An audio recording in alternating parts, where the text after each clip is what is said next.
Hey everyone, welcome to the show. I'm your host Sandman. Today we're going to be reviewing the Locks, Safes, and Security 2-volume book set. Let's get into it. These were written by Mark Weber Tobias. Mark Weber Tobias originally wrote the first edition in 1970 and reprinted them in the year 2000.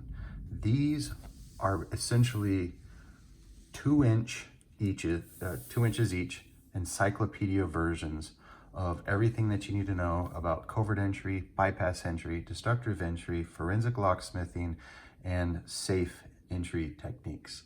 This was what we used prior to the awesomeness of the internet that we have today. This is what we had. I had a PDF version of this that I had found on the internet, but I made up for that, if Mark Weber Tobias is watching this, by purchasing the hard copy. This cost me $250 on Amazon from Mark Weber Tobias himself. And let's talk about who he is. Mark has been a polygraph examiner since 1988 and is a member of the American Polygraph Association.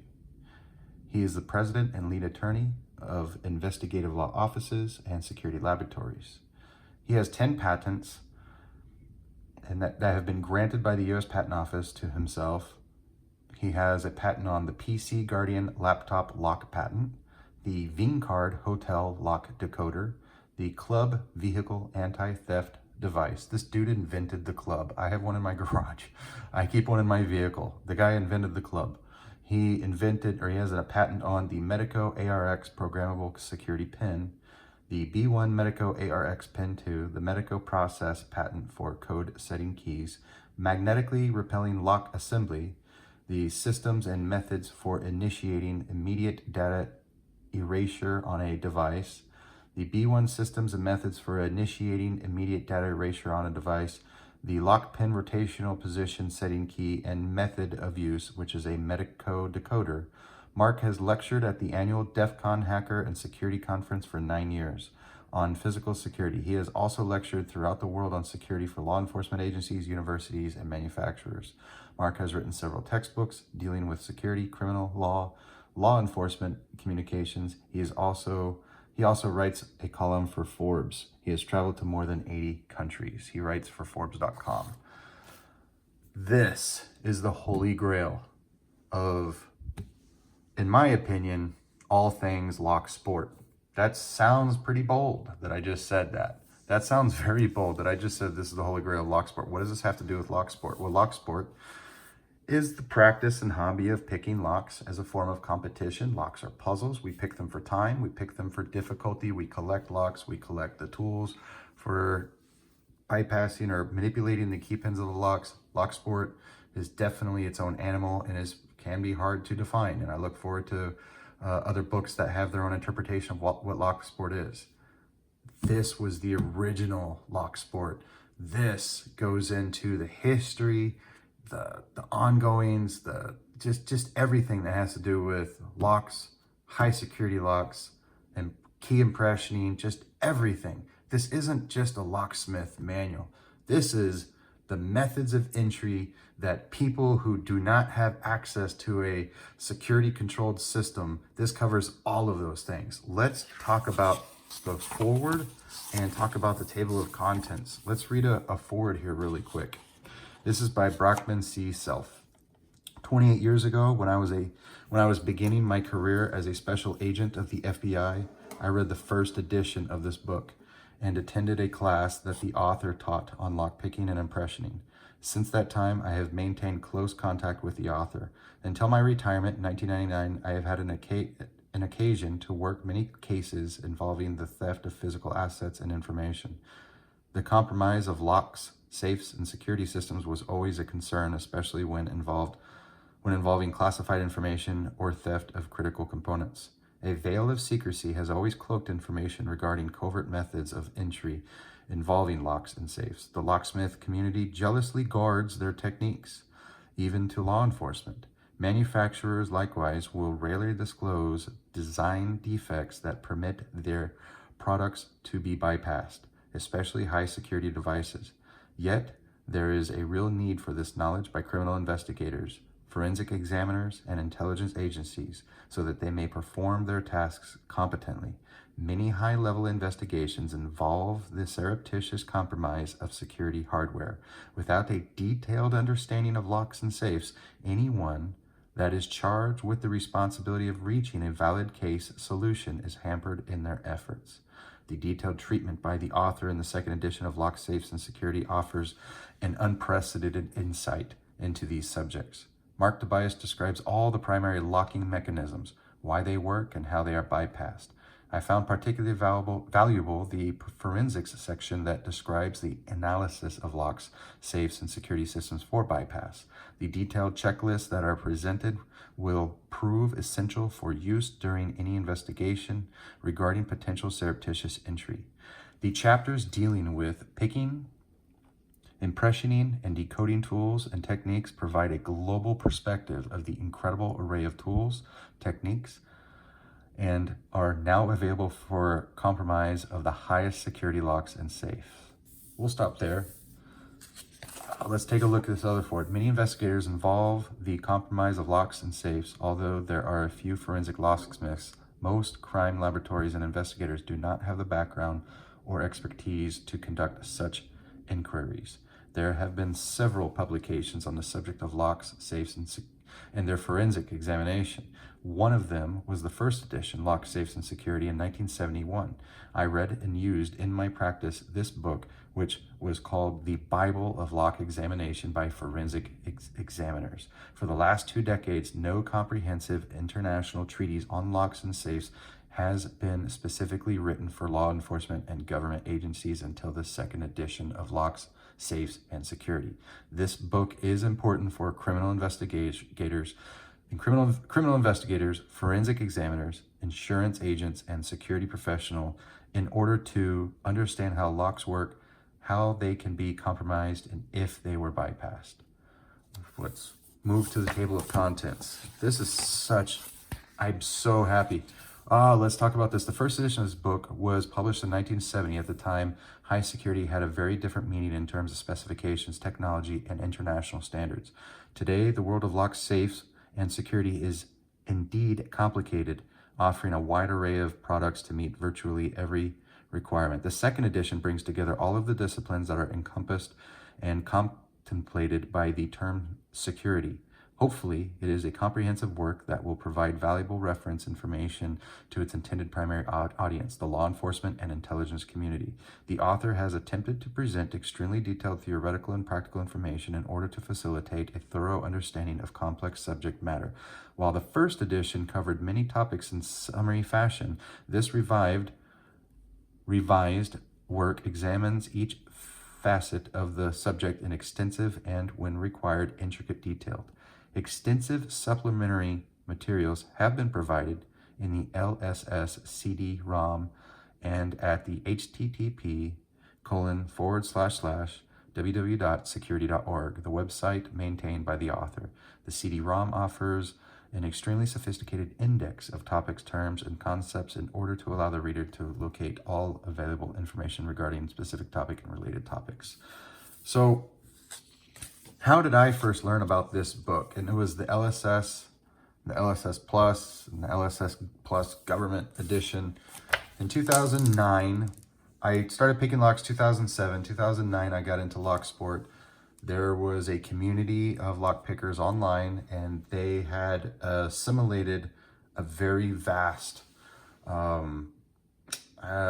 library online through an FTP, a file trade protocol client, which was essentially someone purchasing like rental on a server that could hold data and information that other computer enthusiasts or hackers could have access to. And this particular version and the LSS Plus Government Edition, which was restricted to government personnel, was seen on that. I didn't tamper or have any dealings with that. I didn't download that, but I did see that this was floating around in the locksport community. It was a big deal. However, the individual that did upload that, he eventually had to go into hiding from the internet sometime around 2012 or 2013, about 3 or 4 years later, when Mark Weber Tobias had found out that his information was being leaked on the internet. So this was highly sought after by computer hackers and by security professionals and by physical security penetration experts, which are now called locksporters. And so this was collectible. I don't remember how much it was, but I want to say it was like around $500 for these books. I could be wrong, but I know I paid $250. The government model of this, the CD-ROM, was restricted to law enforcement, military, and government personnel. I want to say that this international police reference may have been restricted as well, but today there's so much stuff on the internet that I don't see any reason why it would be restricted anymore. Now it's just a wonderful reference. This is just a reference now compared to what's available on the internet. What's on the internet today? The internet, this book can't compete with the internet, but it's not organized, the internet. This was written by the man, the myth, the legend himself. This is the guy. This is the guy. Let's go over the table of contents for each book. In book 1, we're going to be learning about a general introduction to locks and keys, 4,000 years of technology, the last 25 years, definitions of terms, tools and supplies, materials and processes. And then we also have keys and keying systems, the development of keys, process and material for producing blank keys, methods of producing cut keys, producing keys for specific locks, high security locks and keys, keying systems, basic lock configurations and hardware. And then we have an introduction to basic locking mechanism, the warded lock, the lever tumbler locks, the wafer locks, and the pin tumbler lock. And then we have specialized locking systems and applications. So we have traditional mechanical locking systems, electromechanical locks, magnetic locks, wireless exchange of coded information, intelligent keys and locks, programmable locks and keys, specialized industry applications. And then we have methods of entry. So first we have investigation and evidence involving locks and keys, forensic examination, specifications, operation, and security, tool marks and trace evidence, and forensic examination of the keys themselves. And then we have general introduction to bypass non-destructive entry or non-destructive silent entry. So we have general introduction to bypass picking, impressioning, the decoding of locks, theory, and procedures and technologies. Then we also have a chapter on destructive entry and the tools and equipment. The government edition, I believed, had more chapters under destructive entry, and that was 100% restricted to military, government, law enforcement personnel. And as I said, I'd never had my hands on anything like that. Wink, wink. But I now have my hands on the physical copy of the police reference purchased on Amazon. So I'm going to be honest. I've wanted this so long. I actually feel like I've like broken the law that I have this book in my hand. I feel like I've done something wrong, and I'm so excited to have this. I want to get this thing signed. I want to shake that guy's hand. This is the Bible, and I've always wanted a physical copy of it. Man, okay, so we have locks, safes, vaults, and secure areas, the origins, development, and design of safes, vaults, and strong rooms, combination locks, destructive entry of safes, tools, and techniques. That's awesome. That's 100 pages of a chapter. Non-destructive methods of entry, and that's another 50 pages. Then we have standards and testing, analysis and reduction of risk, and physical and protective measures. And we have alarm systems. Alarm systems is 40 pages, 45 pages. I am so excited for that. I'm literally doing a review of a book I have not read, but I am geeking out about it. Let's take a look at volume 2. So we have a general introduction of locks and keys. I don't know what's the difference. This looks like I'm just going to repeat the same thing. I don't know what the difference is between volume 1 and volume 2. I just have to spend more time with this, I guess. Oh, okay, I'm an idiot. It's an encyclopedia. It's 4 inches thick. It's 2 inches per book. So that means pages, this stops at page 620. So this first book has 700 pages, and then the second book has another 700 pages. So that's what's happening. So we just covered the contents of both books inside of that. I'm doing the review right now because this is going to take me several years to digest. There are going to be multiple follow-ups to this book. I'm going to be referencing this book often throughout my videos. I have a lot of books in my collection as it pertains to locksport, locksmithing. This is the first book. I just got it. This is the first book I wanted to do a video on because I will be referencing this book moving forward. The other thing that I'm going to be doing moving forward beyond this video, this will be video number 9, is every 10 videos, I'm going to do a follow-up, which is going to be called corrections and follow-ups. And I'm going to be reviewing the first 9 videos of content that I have provided to you, my subscribers. And I will go over the comment section, and I will talk about any corrections that you, my viewers and subscribers, have found and made in the comments of each video. And I will go over those corrections because I want this to be a learning experience for all of us, for you and for me. And I'm learning just as much from you guys, hopefully, as you are learning from me. So video 10 is going to be a follow-up of any comments that you guys have. If anybody knows any more information about these books that you have experience with in the past, please feel free to leave that in a comment, and I may be able to find that valuable and put that into a follow-up in episode or video number 10. So that being said, if you guys have ever seen me say something that's inaccurate, there's a couple things so far. One off the top of my head is the Covert Instruments cylinder. That's actually made by Paclock. I thought it was a GMS cylinder. I thought it was a $5 cylinder.